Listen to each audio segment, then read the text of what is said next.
Olá, bem-vindos para mais um estudo do Evangelho segundo o Espiritismo, codificado por Allan Kardec e estudado aqui no segundo estudo do capítulo 7º, Bem-aventurados os pobres de espírito. No primeiro vídeo, nós fizemos a análise dos comentários de Kardec sobre as passagens do Evangelho que tratam do pobre de espírito, aprendendo a sua definição, aprendendo o que Kardec entendeu pela palavra, seu significado mais aprofundado. E hoje nós vamos entrar no comentário da espiritualidade, ou seja, nas instruções dos espíritos. Conforme nós falamos no último estudo do Evangelho, essa segunda parte, que se inicia no item 11, vai tratar dos comentários de Lacordaire e alguns outros espíritos nas próximas mensagens sobre esse tema tão importante nos dias atuais, porque trata da humildade, do orgulho, como o orgulho tem essa função infeliz na Terra de guiar os homens ao abismo, à vaidade e à maldade por consequência. Vamos então analisar o que espíritos nobres têm a dizer sobre esse tema. Vemos aí então no item 11 do capítulo 7º, o orgulho e a humildade, como primeira mensagem dos espíritos superiores a Kardec. Lacordaire então vai iniciar a sua explanação dizendo: que a paz do Senhor seja convosco, meus queridos amigos. Aqui venho para encorajar-vos a seguir o bom caminho. Já vemos aí na introdução como o espírito nobre nos quer bem, nos deseja o bem e deu essa mensagem para nos guiar. Ele diz: aos pobres espíritos que habitaram outrora a terra, conferiu Deus a missão de vos esclarecer. Bendito seja Ele, pela graça que nos concede, a de podermos auxiliar o vosso aperfeiçoamento. Então ele já inicia dizendo que foi Deus quem colocou ele nessa função de esclarecer os homens através do seu elevado saber. Que o Espírito Santo me ilumine e ajude a tornar compreensível a minha palavra, outorgando-me o favor de pô-la ao alcance de todos. Ó vós encarnados, que vos achais em prova e buscais a luz, que a vontade de Deus venha em meu auxílio para fazê-la brilhar aos vossos olhos. Primeiro parágrafo, segundo parágrafo, na verdade, então, é simplesmente um agradecimento da entidade para que Deus o ilumine, a fim de que ele possa transmitir a nós encarnados a mensagem que ele veio trazer através dessa comunicação. Ele então vai dizer: a humildade é virtude muito esquecida entre vós. Bem poucos seguidos são os exemplos que dela se vos tem dado. Entretanto, sem humildade, podeis ser caridosos com o vosso próximo? Oh, não! Pois que este sentimento nivela os homens, dizendo-lhes que todos são irmãos, que se devem auxiliar mutuamente, e os induz ao bem. Sem a humildade, apenas vos adornais de virtudes que não possuís, como se trouxesseis um vestuário para ocultar as deformidades do vosso corpo. Então a primeira lição de Lacordaire sobre a humildade é justamente falando de como ela está esquecida entre nós encarnados e que nós damos poucos exemplos dela. Porém, sem humildade, não podemos ser caridosos, porque é a humildade que nivela os homens, dizendo-lhes: todos são irmãos, todos devem se auxiliar mutuamente, e induz também ao bem. A humildade nos induz ao bem. Sem a humildade, portanto, é como se estivéssemos nos enfeitando de virtudes que na verdade não possuímos. É como se vestíssemos uma roupa que oculta as deformidades do nosso corpo. Vejam que muitos podem trazer a aparência da humildade, mas na verdade eles não têm o coração humilde.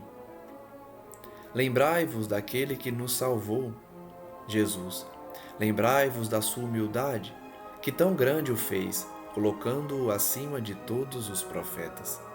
De fato, Jesus foi o mais humilde. Apesar da sua elevação espiritual, se colocou sempre numa posição de irmão, de fraternidade, de humildade. Lacordaire vai dizer: o orgulho é o terrível adversário da humildade. Se o Cristo prometia o reino dos céus aos mais pobres, é porque os grandes da terra imaginam que os títulos e as riquezas são recompensas deferidas aos seus méritos e se consideram de essência mais pura do que a do pobre. Segunda lição, então, de Lacordaire é muito profunda e importante, porque, de fato, o orgulho é o que leva à queda do homem. Porque aqueles que são grandes na terra, ou seja, aqueles que detêm o poder, que detêm a influência, acham que os títulos e as riquezas que eles possuem são dádivas de Deus, baseadas nos seus méritos, e por isso eles se acham melhores que os pobres. Acham que Deus os privilegiou. Lê do engano, porque a prova da riqueza é justamente uma das provas mais difíceis, já que o indivíduo necessita utilizar as posses materiais para levar progresso, para levar dignidade aos outros, e não se colocar numa posição de superioridade. Julgam que os títulos e as riquezas lhes são devidos, pelo que, quando Deus lhes retira, o acusam de injustiça. Então, se o indivíduo rico acha que é rico porque é melhor que o outro, porque Deus o privilegia, quando Deus tira a riqueza das mãos do rico, ele se revolta e acusa Deus de ser injusto. Ó irrisão e cegueira!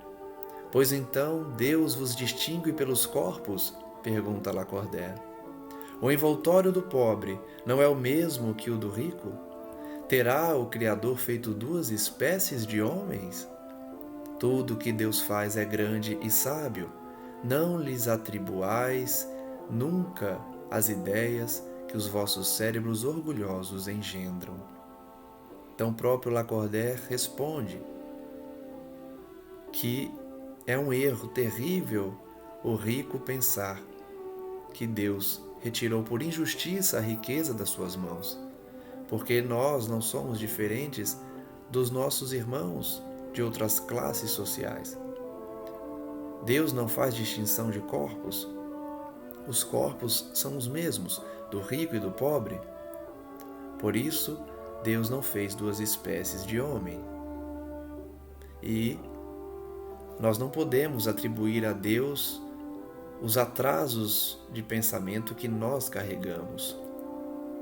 Lacordaire então vai se dirigir diretamente ao rico, dizendo: ó rico, enquanto dormes sob dourados tetos, ao abrigo do frio, ignoras que jazem sobre a palha milhares de irmãos teus que valem tanto quanto tu? Não é teu igual o infeliz que passa fome? Ao ouvires isso, bem o sei, revolta-se o teu orgulho. Concordarás em dar-lhe uma esmola, mas em lhe apertar fraternalmente a mão? Nunca. Pois que, dirás, eu, de sangue nobre, grande na terra, igual a este miserável coberto de andrajos? Vã utopia de pseudo-filósofos.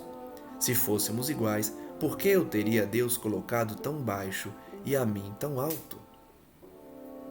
Vejam que Lacordaire, ao se referir ao rico, pergunta se ele não tem crise de consciência, se ele não tem consciência pesada quando dorme, já que esquece que muitos dos seus irmãos estão dormindo na palha, milhares de irmãos passando frio.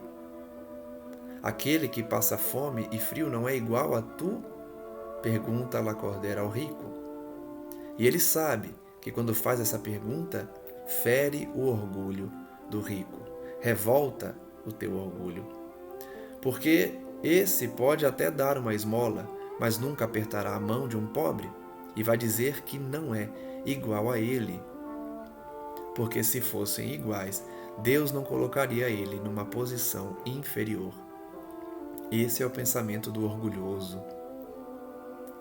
É exato que as vossas vestes não se assemelham, mas despivo-os ambos, que diferença haverá entre vós? A nobreza do sangue, dirás. A química, porém, ainda nenhuma diferença descobriu entre o sangue de um grão-senhor e o de um plebeu, entre o do senhor e o do escravo. Quem te garante que também tu já não tenhas sido miserável e desgraçado como ele, que também não hajas pedido esmola, que não a pedirás um dia a esse mesmo a quem hoje desprezas? Por acaso são eternas as riquezas? Não desaparecem quando se extingue o corpo, envoltório perecível do teu espírito? Ah, lança sobre ti um pouco de humildade. Põe os olhos, afinal, na realidade das coisas deste mundo, sobre o que dá lugar ao engrandecimento e ao rebaixamento no outro. Lembra-te de que a morte não te poupará como a nenhum homem, que os teus títulos não te preservarão do teu golpe, que ela te poderá ferir amanhã, hoje, a qualquer hora, se te enterras no teu orgulho. Oh, quanto então te lamento, pois bem digno de compaixão serás.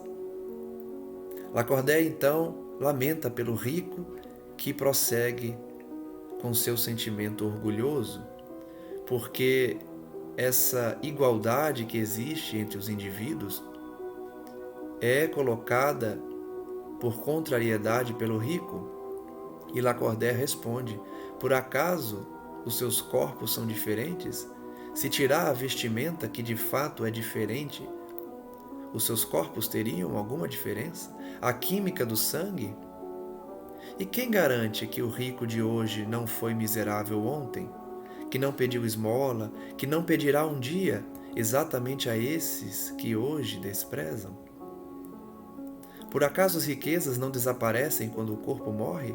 Sim, por isso ele pede: lança sobre ti um pouco de humildade, põe os olhos na realidade das coisas deste mundo, que engrandece aqui na terra, mas rebaixa no outro, porque a riqueza de fato, as facilidades da terra podem engrandecer o homem aqui, mas se traz injustiça, infelicidade e miséria, rebaixa no outro mundo, no mundo verdadeiro que é o mundo dos espíritos. Como a morte não poupará a ninguém, os títulos da terra não preservarão qualquer posição privilegiada no além. E se o indivíduo continua orgulhoso, Lacordaire lamenta por ele. Ele vai dizer: orgulhosos, que éreis antes de serdes nobres e poderosos? Talvez estivesseis abaixo do último dos vossos criados. Curvai, portanto, as vossas frontes altaneiras, que Deus pode fazer se abaixem, justo no momento em que mais as elevardes. Na balança divina são iguais todos os homens, só as virtudes os distinguem aos olhos de Deus. Então vejam que pergunta profunda. Orgulhoso, o que você era antes de ser nobre e poderoso? Talvez estivesse numa posição social abaixo dos seus criados. Portanto, curva sua fronte, porque Deus pode fazê-la abaixar, justo no momento em que mais as elevardes. Na balança divina, então, todos os homens são iguais.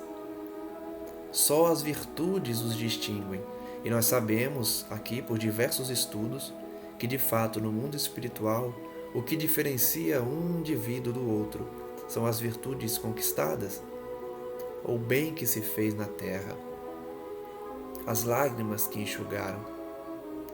São da mesma essência todos os espíritos, formados de igual massa todos os corpos.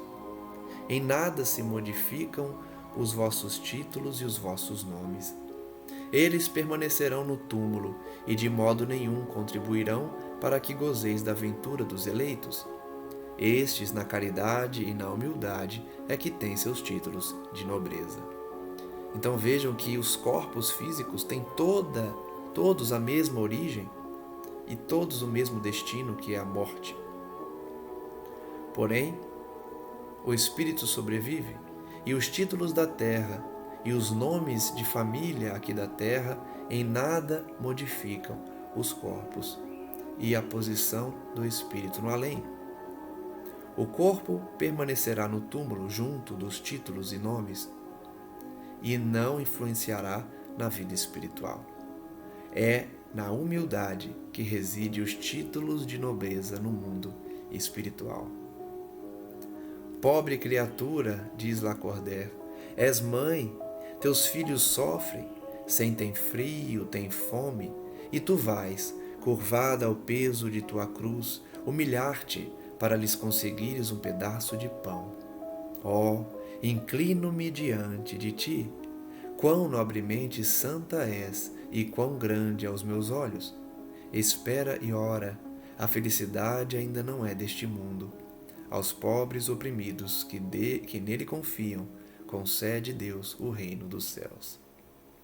Num parágrafo então reservado às mães que se humilham, que fazem de tudo para alimentar seus filhos, Lacordaire inclina-se diante delas, porque, curvada ao peso da cruz, da dificuldade, buscam satisfazer as necessidades dos seus filhos, frio, fome, humilhando-se para conseguir o pão. Essas mulheres são nobres e devem aguardar, porque de fato a felicidade não é desse mundo, mas sim do reino que Deus confia àqueles que persistem no bem. E tu, donzela, pobre criança, lançada ao trabalho, às privações, por que esses tristes pensamentos? Por que choras? Dirige a Deus, piedoso e sereno, o teu olhar. Ele dá alimento aos passarinhos. Tem-lhe confiança. Ele não te abandonará. E aqui facilmente nós recordamos da mensagem do Cristo, quando pede que nós não tenhamos ansiedade. Não nos preocupemos com o dinheiro, com a fortuna, com as posses materiais, porque se Deus veste os lírios de forma mais bonita que os reis que já habitaram a terra, e também dá alimento aos corvos, porque nós, homens, deveríamos nos preocupar? Se a flor se veste de uma forma mais bela que o rei Salomão, porque nós haveríamos de nos preocupar com as vestes, com as necessidades do corpo? Pensemos primeiro nas necessidades do espírito. Lacordaire então diz: se Deus alimenta os passarinhos, confie, Ele também vai alimentá-lo. Não precisamos nos preocupar tanto com as posses e com o sustento. Logicamente, fazendo a nossa parte, cumprindo nossos deveres, trabalhando, se esforçando, sem dúvida, mas sem o pensamento ansioso de querer amealhar bens na terra. Por que choras então? Dirijamos a Deus os nossos pensamentos. De forma serena e piedosa, Ele nos olhará. O ruído das festas, dos prazeres do mundo, faz bater-te o coração. Também desejaras adornar de flores os teus cabelos e misturar-te com os venturosos da terra. Dizes de ti para contigo que, como essas mulheres que vês passar despreocupadas e risonhas, também poderias ser rica. Oh, cala-te, criança! Se soubesses quantas lágrimas e dores inomináveis se ocultam sob esses vestidos recamados, quantos soluços são abafados pelos sons dessa orquestra rumorosa, preferirias o teu humilde retiro e a tua pobreza. Então, Lacordaire fala diretamente para aquela moça que sofre na pobreza e vê as madames nas festas, nos prazeres do mundo, e a moça também gostaria de estar lá, pois vê essas mulheres risonhas, despreocupadas, sem saber que ela, na humildade dela, tem menos sofrimentos do que muitas vezes os ricos, os afortunados, aqueles que estão com os soluços abafados pela música da orquestra rumorosa. De fato, nós não sabemos o quanto de sofrimento as pessoas escondem nas redes sociais, nas festas. Sigamos, portanto, o nosso caminho, por mais difícil que seja, por mais recheado de dificuldades, porque todos têm suas dores. Ele aconselha: conserva-te pura aos olhos de Deus, se não queres que o teu anjo guardião para o seu seio volte, cobrindo o semblante com as suas brancas asas e deixando-te com os teus remorsos, sem guia, sem amparo, neste mundo onde ficarias perdida a aguardar a punição no outro.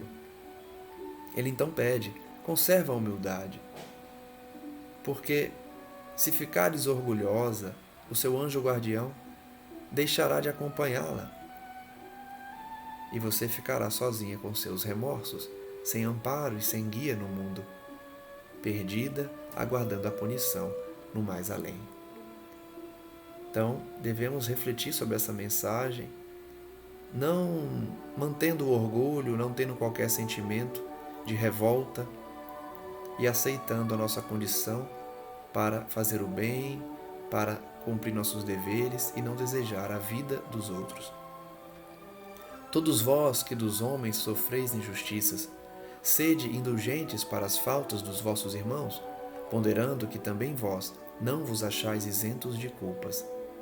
É isso caridade, mas é igualmente humildade. Se sofreis pelas calúnias, abaixai a cabeça sob essa prova. Que vos importam as calúnias do mundo? Se é puro o vosso proceder, não pode Deus vô-las compensar? Suportar com coragem as humilhações dos homens é ser humilde e reconhecer que somente Deus é grande e poderoso. Esse parágrafo também traz um ensinamento forte e profundo, porque aqueles que sofrem injustiça aqui na terra, esquecendo-se de que não existe injustiça, existem injustiçados, porém injustiça não, já que todo problema, toda expiação tem uma causa anterior. Assim, se sofremos na terra qualquer tipo de injustiça, sejamos indulgentes para com aqueles que nos ofertam essa aparente injustiça, porque nós não estamos isentos de culpas. Por carregarmos justamente essas culpas, vamos passando por situações aparentemente injustas. E se nós somos indulgentes, praticamos caridade, mas, além disso, também a humildade.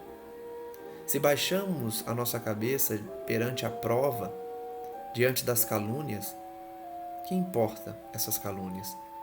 Se o nosso proceder é puro, Deus compensará a nossa atitude. Deixa o outro falar, deixa o outro caluniar. Deus nos reserva, através da nossa conduta no bem, a recompensa no futuro. Diz Lacordaire que suportar com coragem as humilhações dos homens é ser humilde e reconhecer que somente Deus é grande e poderoso. De fato, quando nós procuramos esquecer as ofensas, oferecer a outra face, ignorar o mal, nós estamos entrando em contato maior com Deus e deixando o mal lidar com o mal. Oh, meu Deus, será preciso que o Cristo volte segunda vez à terra para ensinar aos homens as tuas leis que eles olvidam, que eles esqueceram? Terá que de novo expulsar do templo os vendedores que conspurcam a tua casa, casa que é unicamente de oração? E quem sabe, ó homens, se o não renegaríeis como outrora, caso Deus vos concedesse essa graça? Chamar-lhe-eis blasfemador, porque abateria o orgulho dos modernos fariseus? É bem possível que o fizesseis perlustrar novamente o caminho do Gólgota. Essa reflexão de Lacordaire é profunda também. Toda a página é bem profunda. Ele imagina se Jesus voltasse uma segunda vez. Certamente nós ignoraríamos a sua mensagem e faríamos ele percorrer novamente o caminho do Calvário. Será necessário que ele retorne? Porque nós esquecemos da sua palavra? E nós sabemos que com o Espiritismo houve esse retorno do Cristo. E ele busca expulsar novamente os vendedores do templo de Deus, já que o templo é lugar de oração. Certamente, se Jesus retornasse, nós iríamos chamá-lo de blasfemador, porque a sua mensagem iria de encontro ao nosso orgulho e faríamos ele sofrer mais uma vez. Lacordaire continua: quando Moisés subiu ao monte Sinai para receber os mandamentos de Deus, o povo de Israel, entregue a si mesmo, abandonou o Deus verdadeiro. Homens e mulheres deram o ouro e as joias que possuíam para que se construísse um ídolo que entraram a adorar. Vós outros, homens civilizados, os imitais. O Cristo vos legou a sua doutrina, deu-vos o exemplo de todas as virtudes, e tudo abandonastes, exemplos e preceitos. Então, da mesma forma que o povo de Israel ignorou a mensagem de Moisés, entregando as suas posses para a criação de um ídolo de ouro, que passaram a adorar.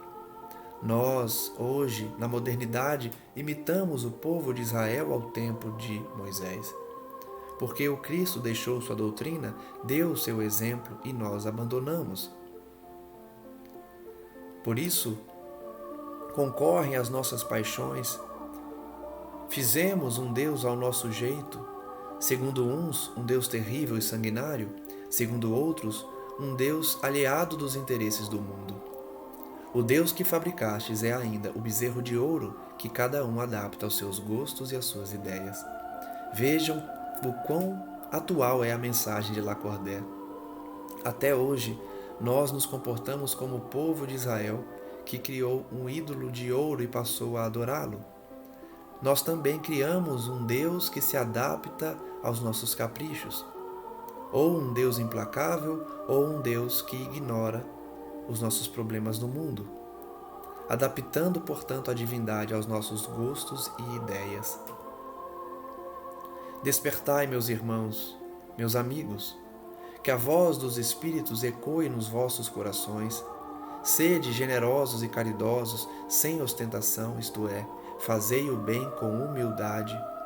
Que cada um proceda pouco a pouco à demolição dos altares que todos ergueram ao orgulho. Numa palavra, sede verdadeiros cristãos e tereis o reino da verdade. Vejam que mensagem bonita e direta para nós. Possamos ouvir a voz dos Espíritos que ecoam em nossos corações. Sejamos generosos, sejamos caridosos, sem ostentar, ou seja, sendo humildes. Que os ídolos construídos pelo povo de Israel, que na modernidade são os ídolos construídos por nosso orgulho, sejam todos derrubados, sejam todos demolidos. Sejamos, numa palavra, verdadeiros cristãos e teremos o reino da verdade. Ele ainda nos pede: não continueis a duvidar da bondade de Deus, quando dela vos dá Ele tantas provas. Vimos preparar os caminhos para que as profecias se cumpram. Quando o Senhor vos der uma manifestação mais retumbante da sua clemência, que o enviado celeste já vos encontre formando uma grande família. Que os vossos corações mansos e humildes sejam dignos de ouvir a palavra divina que ele vos vem trazer. Que ao eleito somente se deparem em seu caminho as palmas que aí tenhais deposto, volvendo ao bem, à caridade, à fraternidade. Então, o vosso mundo se tornará o paraíso terrestre. Mas se permanecerdes insensíveis à voz dos Espíritos, enviados para depurar e renovar a vossa sociedade civilizada, rica de ciências, mas no entanto tão pobre de bons sentimentos, então não vos restará senão chorar e gemer pela vossa sorte. Mas não, assim não será. Voltai para Deus, vosso Pai, e todos nós que houvermos contribuído para o cumprimento da sua vontade, entoaremos o cântico de ação de graças, agradecendo-lhe a inesgotável bondade e glorificando-o por todos os séculos dos séculos. Assim seja. Então, finalizando a mensagem, Lacordaire fala de uma forma muito bela sobre a profecia, ou seja, de que nós precisamos despertar, precisamos ouvir a voz dos Espíritos, demolindo os altares do orgulho que construímos. Sendo, portanto, verdadeiros cristãos, diante das provas dadas por Deus, esses Espíritos vieram preparar o caminho. E ele diz: quando Deus nos der uma manifestação mais retumbante da clemência, da misericórdia, que Ele já nos encontre formando a grande família da humanidade, da fraternidade. Que os nossos corações, portanto, nesse momento que Jesus retornar, no sentido de darmos um passo na evolução, que os nossos corações já estejam humildes, mansos, dignos para ouvir a palavra do Cristo. Aí sim herdaremos a terra, entregando-nos à caridade e à fraternidade. O mundo se tornará então o paraíso terrestre. Mas para isso nós precisamos ouvir a mensagem, porque se não ouvirmos, só nos restará chorar. Só nos restará gemer por nossa sorte. Mas Lacordaire confia em nós. Acredita que nós conseguiremos, porque ele diz: assim não será. Ou seja, nós não deixaremos de ouvir a palavra dos Espíritos, a palavra de Deus, a palavra dos enviados que preparam a profecia, o cumprimento da profecia. Aí sim nós estaremos glorificando a Deus pelos séculos. Essa mensagem de Lacordaire foi dada em Constantina, 1863. Vamos então para mais uma mensagem no item 12, mensagem de Adolfo, bispo de Argel. Ele diz: homens, por que vos queixais das calamidades que vós mesmos amontoastes sobre as vossas cabeças? Desprezastes a santa e divina moral do Cristo? Não vos espanteis, pois, de que a taça da iniquidade haja transbordado de todos os lados.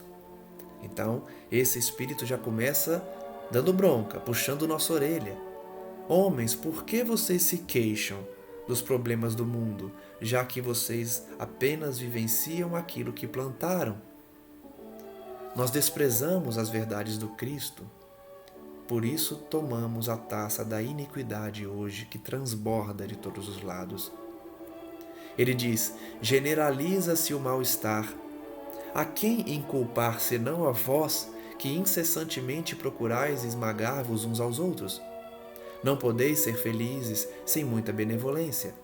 Mas como pode a benevolência coexistir com o orgulho? O orgulho, eis a fonte de todos os vossos males. Aplicai-vos, portanto, em destruí-lo, se não lhe quiserdes perpetuar as funestas consequências. Um único meio se vos oferece para isso, mas infalível: tomardes para a regra invariável do vosso proceder a lei do Cristo, lei que tendes repelido ou falseado em sua interpretação. Então, esse espírito prossegue ensinando que o mal-estar que existe hoje na Terra é causado por nossa própria conduta. Nós não podemos culpar a ninguém, apenas a nós mesmos, porque a todo momento buscamos esmagar uns aos outros. Dessa forma não poderemos ser felizes. Precisamos de benevolência, mas a benevolência não consegue coexistir com o orgulho.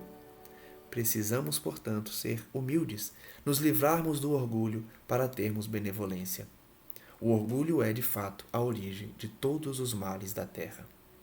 Se destruirmos o orgulho, não perpetuaremos mais o sofrimento. E para destruir o orgulho, precisamos seguir a lei do Cristo. Uma lei que geralmente ignoramos, falseamos na interpretação.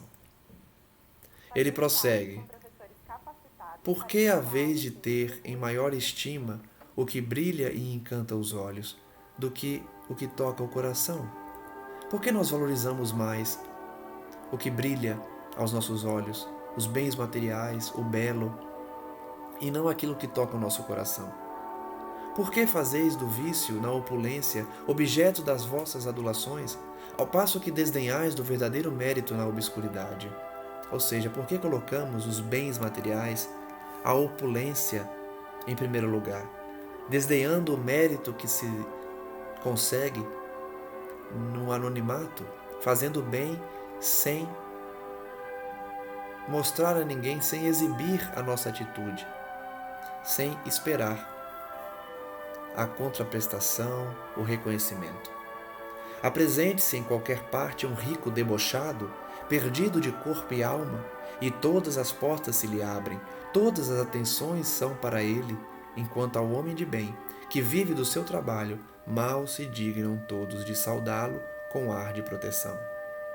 Então aqui o Espírito fala da hipocrisia que reina na terra, onde nós tratamos com toda a bajulação, com todo o carinho, o homem rico, mesmo que ele seja debochado, mesmo que ele seja um homem do mundo, entregue aos vícios e às paixões. A humanidade em geral trata ele de uma forma bem diferente do que trata o homem de bem, que não tem posição social. Geralmente ignoramos aquele que não tem qualquer destaque no mundo aos olhos dos vaidosos e orgulhosos. Quando a consideração dispensada aos outros se mede pelo ouro que possuem ou pelo nome de que usam, que interesse podem eles ter em se corrigirem de seus defeitos? Então olha que pergunta profunda. Se nós bajulamos o rico, se nós consideramos ele melhor que os outros apenas pelo ouro que ele carrega, pelo ouro que ele possui, como ele vai corrigir suas falhas? Como ele vai vencer suas paixões? Se ninguém aponta para ele essa necessidade, pelo contrário, todos o bajulam, todos o endeusam, todos o colocam num pedestal, como que ele vai refletir sobre seus defeitos? Essa é uma pergunta muito interessante. Dar-se-ia o inverso se a opinião geral fustigasse o vício dourado, ou seja, o inverso ocorreria se a humanidade fustigasse o vício no dinheiro, se a sociedade cobrasse do rico uma conduta digna. O cenário seria outro, tanto quanto o vício em andrajos. Ou seja, se nós criticássemos o vício também na roupa, na vaidade. Mas o orgulho se mostra indulgente para com tudo o que o lisonjeia. Ou seja, o homem orgulhoso que é bem tratado, que é endeusado, em que sua vaidade é bajulada, né? Ele fica lisonjeado e com isso se mostra indulgente, se mostra também carinhoso. Século de cupidez e de dinheiro, dizeis. Sem dúvida, mas por que deixastes que as necessidades materiais sobrepujassem o bom senso e a razão? Por que há de cada um querer elevar-se acima de seu irmão? Desse fato sofre hoje a sociedade as consequências. Então vejam que o dinheiro, a cupidez, para aquele que é lisonjeado pelo mundo, somente chegou nesse aspecto porque as necessidades materiais sobrepujaram o bom senso e a razão. E essa é uma realidade do mundo. Nós colocamos sempre aquele que tem posses como alguém de destaque, como alguém que merece a nossa atenção e carinho, ignorando o irmão que é igual a nós em espírito e verdade. Por isso o mundo sofre as consequências. Não esqueçais, diz ele, que tal estado de coisas é sempre sinal certo de decadência moral. Quando o orgulho chega ao extremo, tem-se um indício de queda próxima, porquanto Deus nunca deixa de castigar os soberbos. Olha que forte. Esse estado de coisas, portanto, de bajulação ao rico, de ignorar os irmãos, de não exercer a fraternidade, é um retrato de decadência moral do mundo. O orgulho que chega ao extremo e leva sempre à queda, porque Deus sempre castiga o soberbo E esse castigo está na lei divina. Todo soberbo acaba caindo do pedestal. Seja nessa reencarnação, seja em outra, terá que se colocar numa situação de simplicidade para desenvolver a humildade. Se por vezes consente que eles subam, é para lhes dar tempo à reflexão e a que se emendem sob os golpes que de quando em quando lhes desfere no orgulho para os advertir. Então ele diz que se Deus permite que o orgulhoso, que o vaidoso suba aos olhos do mundo, é para ele ter mais tempo de reflexão, para ele se emendar, para ele usar a riqueza, a sua posição social para o bem. Toda vez que alguém golpeia o seu orgulho, lembrando ele da necessidade de fazer o bem, de usar a fortuna para a elevação espiritual. Então vejam, muitos vão olhar para os ricos maus e falar por que Deus mantém esses ricos, esses maus, com riqueza e poder. Ele está dando um pouco mais de tempo para ele se arrepender, para ele refletir, para ele ouvir os conselhos daqueles que os rodeiam e desferem golpes no seu orgulho. Mas em lugar de se humilharem, eles se revoltam. Então, cheia a medida, Deus nos abate completamente, e tanto mais horrível lhes é a queda, quanto mais alto hajam subido. Então, apesar de Deus permitir que eles subam, se eles não se emendarem, se eles se revoltarem aos golpes nos seus orgulhos, no seu orgulho, Deus então os abaterá, e quanto maior a altura, maior a queda. Pobre raça humana, cujo egoísmo corrompeu todas as sendas, toma novamente coragem apesar de tudo? Em sua misericórdia infinita, Deus te envia poderoso remédio para os teus males, o inesperado socorro à tua miséria. Abre os olhos à luz. Aqui estão as almas dos que já não vivem na terra e que te vêm chamar ao cumprimento dos deveres reais. Vejam que o Espírito fala diretamente a nós, fala diretamente à raça humana, à sociedade, em que o egoísmo corrompeu em todos os lugares. Sejamos, portanto, corajosos. Confiemos na misericórdia de Deus que deu o remédio para os nossos males, um socorro à nossa miséria. Abramos os nossos olhos, porque os espíritos, as almas dos que já não estão mais na terra, vêm nos chamar para cumprirmos os nossos deveres. Eles, os espíritos, nos dirão, com a autoridade da experiência, quanto as vaidades e as grandezas de vossa passageira existência são mesquinhas a par da eternidade. Quantas vezes eu já disse isso aqui, aprendendo com os espíritos, que as premiações do mundo, as posições sociais, a fortuna não serve de nada no mundo espiritual. As vaidades e as grandezas do mundo, dessa existência tão rápida, são mesquinhas, são pequenas na eternidade. Esses mesmos espíritos os dirão que lá, no mundo espiritual, o maior é aquele que haja sido mais humilde entre os pequenos deste mundo. Que aquele que mais amou os seus irmãos será também o mais amado no céu. Olha que bonito. Aquele que mais amou aqui na terra será o mais amado no céu. Aquele que foi mais humilde, mais pequeno neste mundo, será o maior. Que os poderosos da terra, se abusaram da sua autoridade, ver-se-ão reduzidos a obedecer os seus servos. E aqui vale destacar, vejam que não é simplesmente o fato de ser poderoso ou rico que automaticamente leva o indivíduo a sofrer no mundo espiritual. Ele é claro aqui, o poderoso da terra que abusou da sua autoridade é que sofre. Se ele foi poderoso e usou o seu poder para o bem, se ele teve fortuna e usou sua fortuna para dar dignidade, ele não será pequeno no mundo espiritual, ele será grandioso. Mas aquele poderoso que abusou da sua autoridade será reduzido a obedecer os servos de hoje no mundo espiritual. Os Espíritos também ensinam que a humildade e a caridade, irmãs que andam sempre de mãos dadas, são os meios mais eficazes de se obter graça diante do Eterno. Então vejam que a lição é direta.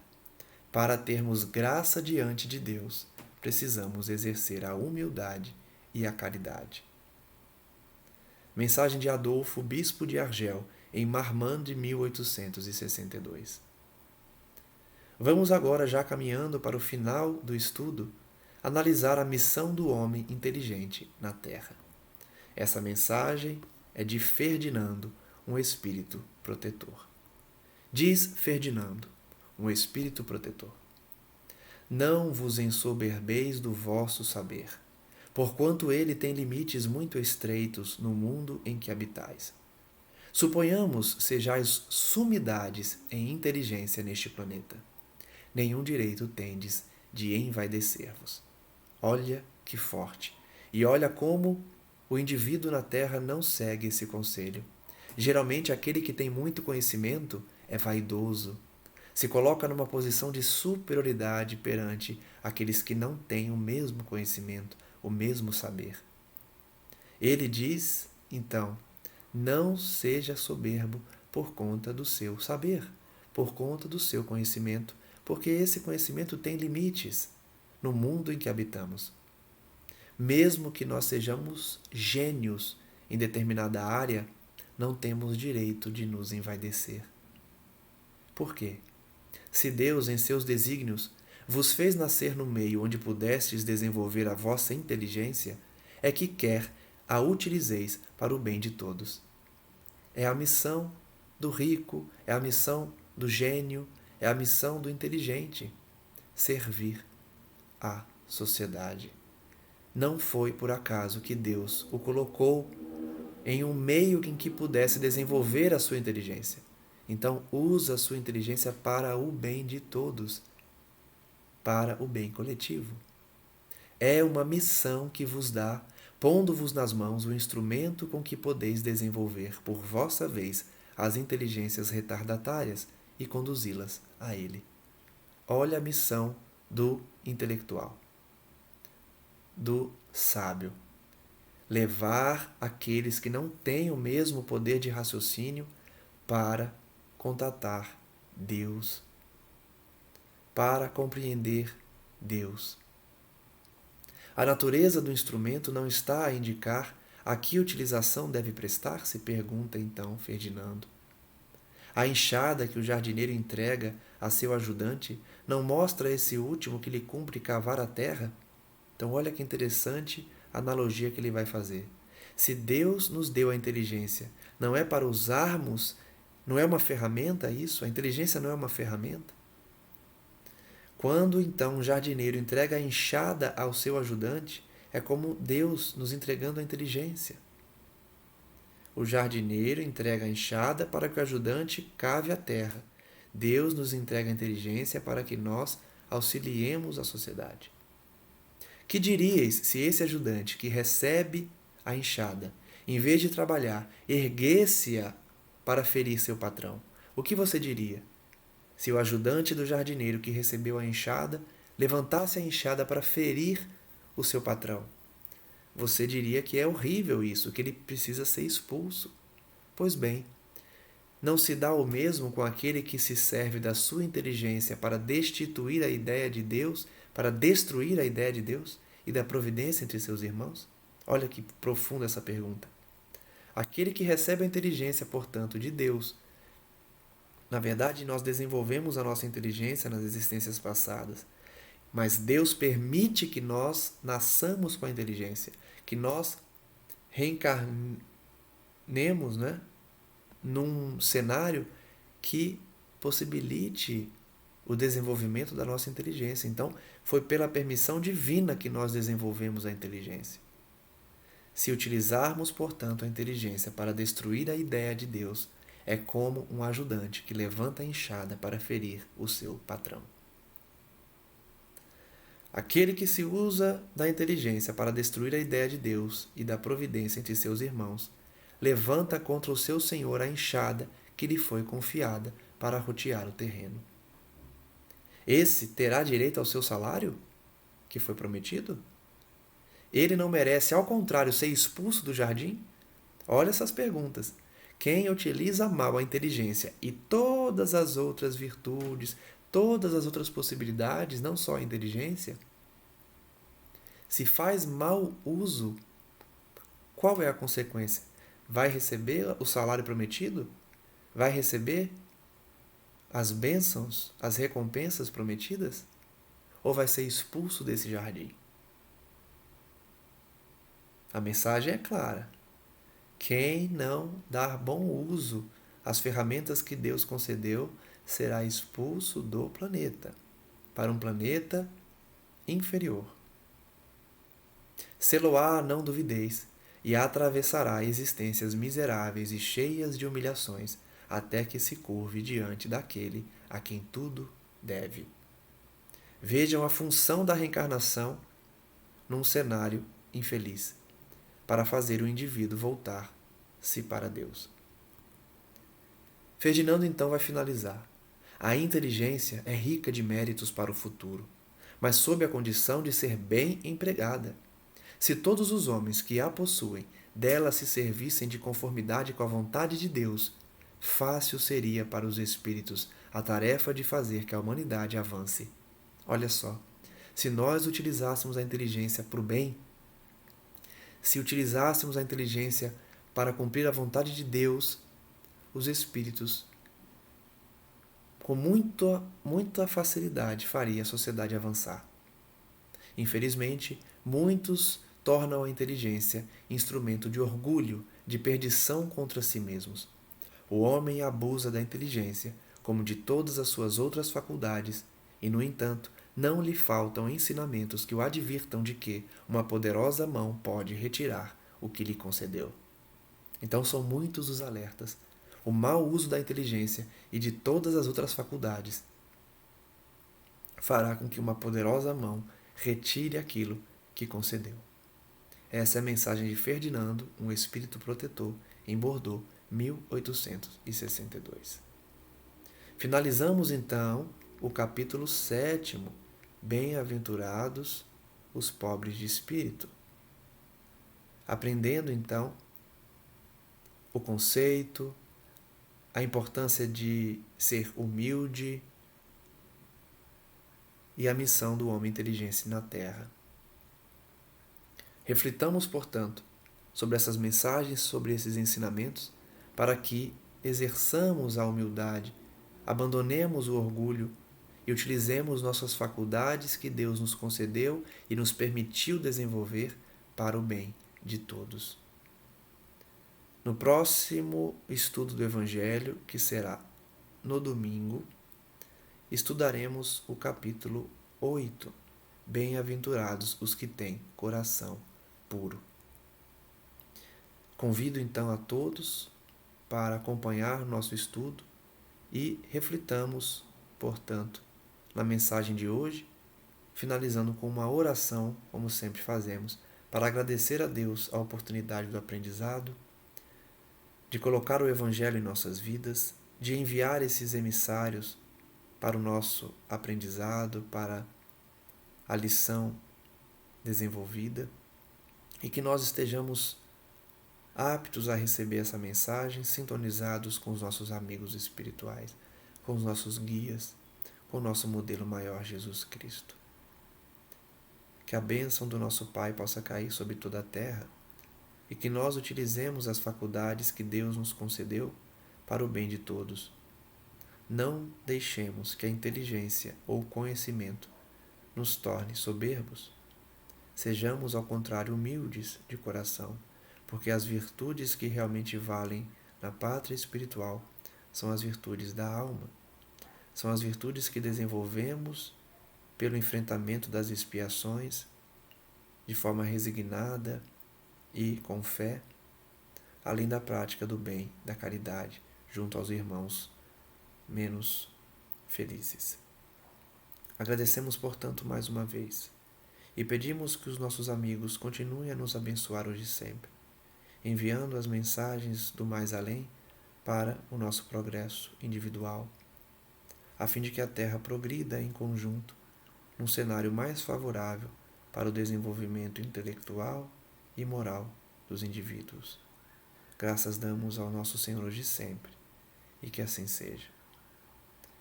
Um forte abraço a todos então e até o próximo estudo.